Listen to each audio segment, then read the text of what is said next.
grabe na po. Kaya siguro itong si Harry Roque ay nakakapag-isip na umalis sa kampo ng mga Duterte at bumalik na lang sa Pilipinas at harapin ang kanyang kaso.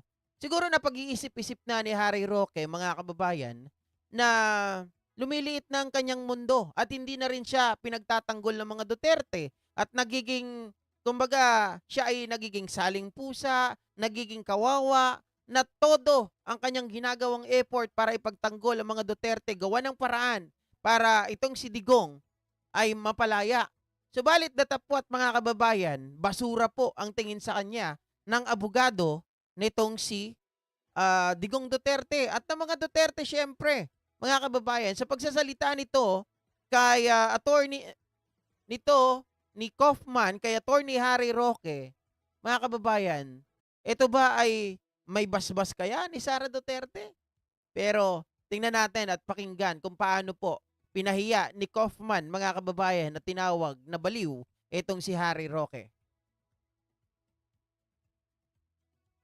This is the will of the people. However, the judges rule on evidence and rule on risk factors, situations before the court. But ironically, in this case, not deliberately stalling. I don't deliberately stall anything. I do what I believe is the best thing to do for the interests of my client. Okay. How about the Rule 121 of the ICC Rules of Procedures and Evidence, indicating it clearly that ensuring the efficiency of proceedings, in your view, has the Office of the Prosecutor failed to uphold any part of that obligation in this case? Well, I'm the last person who would normally hand out awards to the prosecution, but to their credit, they have actually met their disclosure requirements as expected in this case. It's not been the case in other situations before the court, but ironically in this case, they have met their disclosure obligations. What I can say that we've been disclosed a huge amount of information, and that will take time to assimilate and to learn. Attorney, on another note, 3 Philippine senators have called on the Senate to urge the government to formally petition the International Criminal Court for the interim release of the former president, proposing a house arrest arrangement in The Hague. Legally speaking, how likely is the ICC to consider such an appeal under any circumstances, if any? Could this influence the court's discretion in granting interim release under the Rome Statute? Okay, maganda tong tanong, mga kababayan, ni Alvin Tourism, no? Sabi niya gano'n kasi itong tatlong senador ay nag-file ng kanilang petition sa interim release or repatriation o kaya naman na ano pa yung isa, mga kababayan, ito ay house arrest, 'di ba? Pwede ba daw nitong impluwensyahan yung desisyon ng ICC, mga kababayan? Ang sagot ni Kaufman, wala, hindi. Wala itong magiging silbi. Kasi ang ICC will depend on saan daw, mga kababayan, sa katibayan. So ibig sabihin, kahit anong gawin ninyo dito, kung wala naman kayong katibayan na makakatulong kay Digong Duterte, ebidensya daw, mga kababayan, ang titingnan. Umaamin na itong abogado mismo ng mga Duterte, mga kababayan, nilalaglag niya na. So parang gusto niya sabihin, wala nang pag-asa eh. Kasi ebidensya ang makakapagsabi at makakapagpalaya kay Digong. I think such an initiative on behalf of the senators is to be welcomed because it basically expresses the will of the people. However, the judges rule on evidence and rule on risk factors. So whatever these senators say, and I welcome it, I really do welcome it, and I thank them for it. Regardless, the judges have a set of rules which they use to decide whether or not an individual should be released or not. Okay.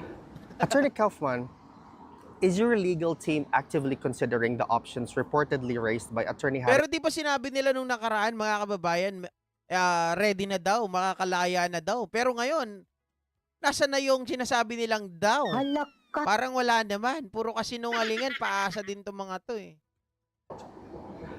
Attorney Kaufman, is your legal team actively considering the options reportedly raised by Attorney Harry Roque to file a separate civil action under Dutch domestic law challenging the legality of Mr. Duterte's or President Duterte's arrest and detention? Perhaps you could enlighten me. Where is Harry Roque proposing to file this? Under Dutch law? Under Under Dutch legal. And what's the nature of this? Has he mentioned it in the media? No, not yet.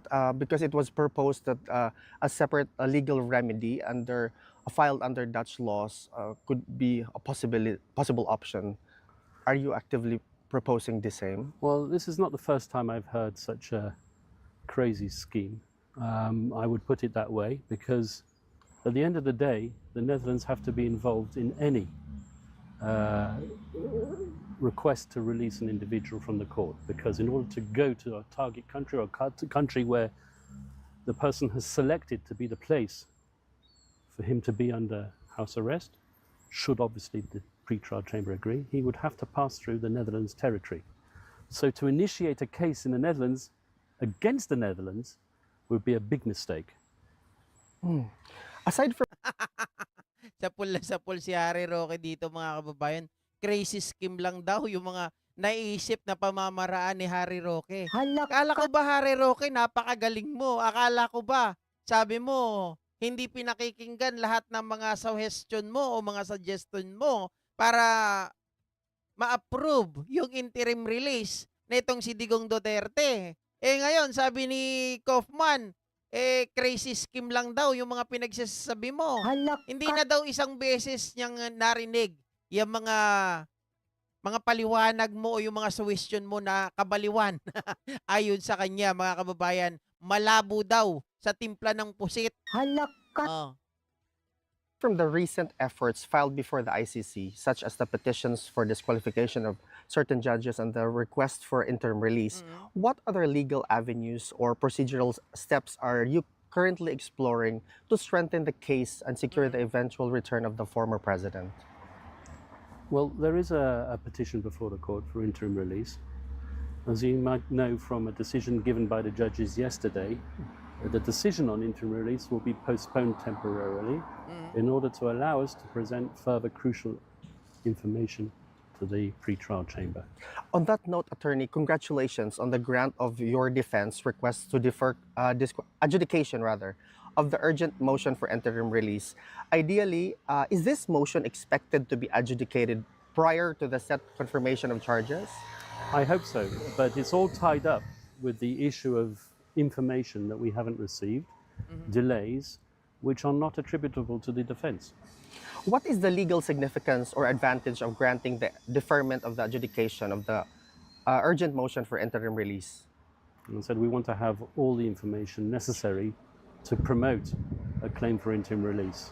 We still require crucial information, information which is available and can be made available, but because of various obstacles and delays, we haven't received it.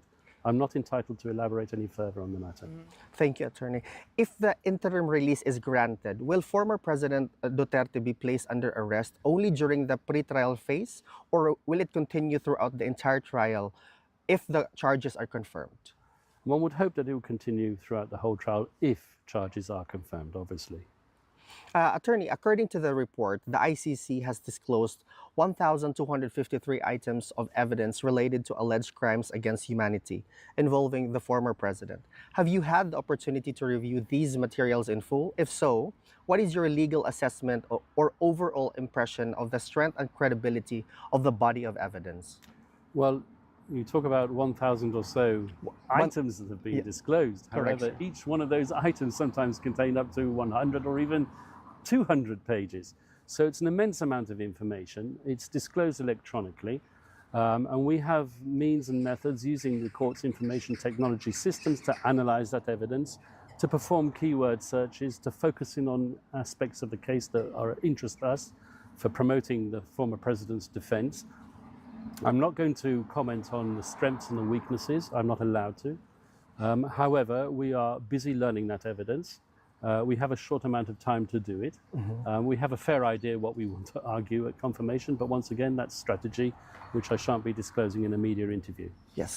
Pero ang nakikita natin dito mga kababayan, itong si Kaufman, parang meron siyang hesitant na siya sa mga sinasabi niya. Tapos, tawag dito, pero gusto niya pa rin, di ba? Gusto niya pa rin na mag-proceed, gusto niya pa rin magdire-diretso itong nangyayari para kay Duterte magkaroon ito ng tawag dito mga kababayan, magkaroon ng desisyon itong ICC na ito ay pakawalan pansamantala.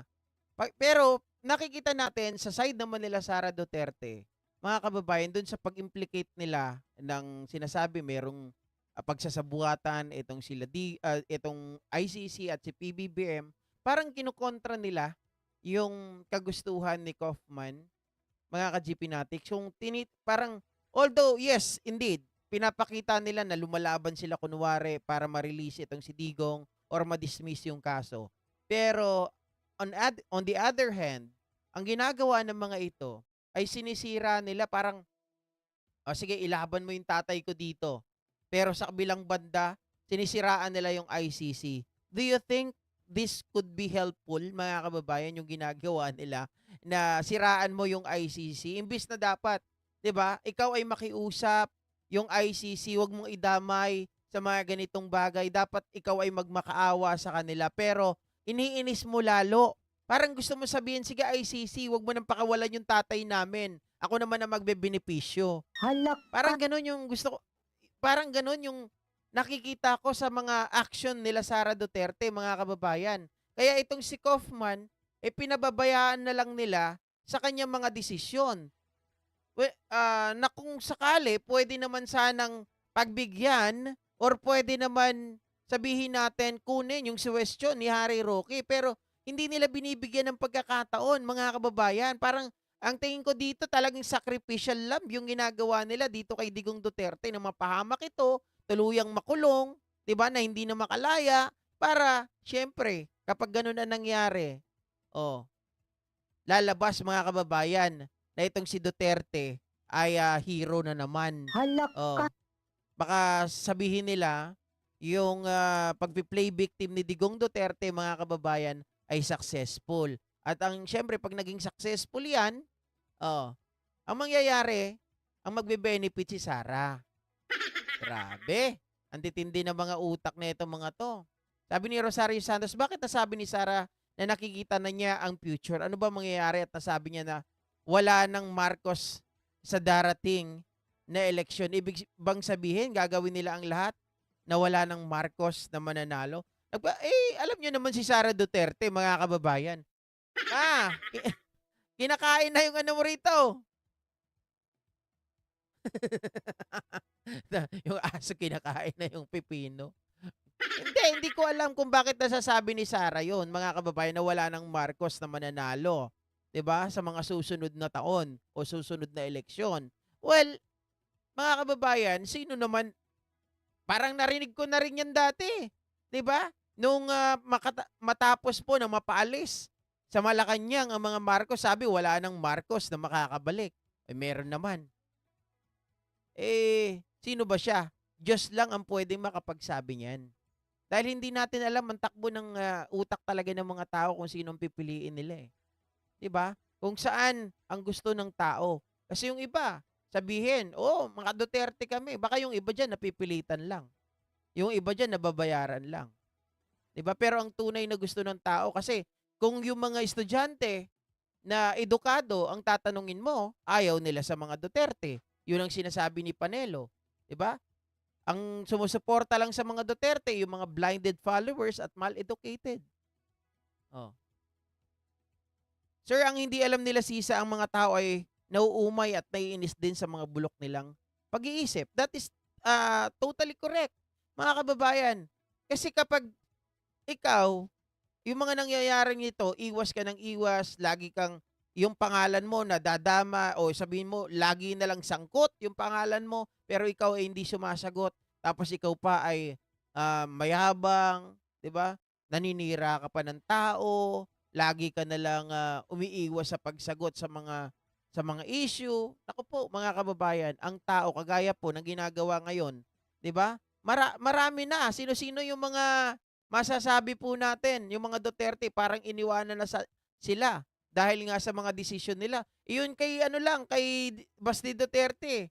Marami na po akong nakita ng mga post na iiwan nila ang mga Duterte kapag hindi na tuloy yung boxing. halak 'Di ba? Sila naghamon pero sila ang umiwas. Sila yung umalis. Sila yung nag-flight. 'Yun lang. Anyway, mga kababayan, hanggang dito na lamang po ang ating live streaming ngayong umaga. At magkita-kita po muli tayo sa mga susunod na live stream natin at mga video. Maraming salamat po at magandang